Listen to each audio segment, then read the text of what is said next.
நற்செய்தியிலிருந்து வாசகம். அதிகாரம் 6, இறைவசனங்கள் 19-23 வரை.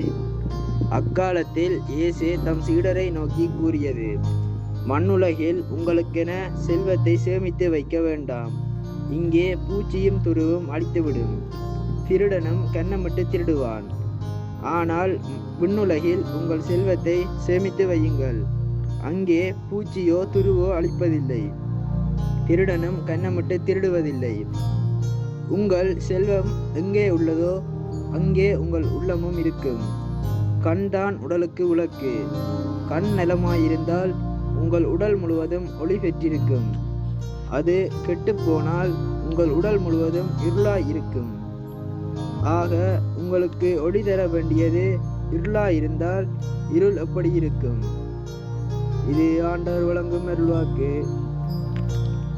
உமக்கு புகழ்.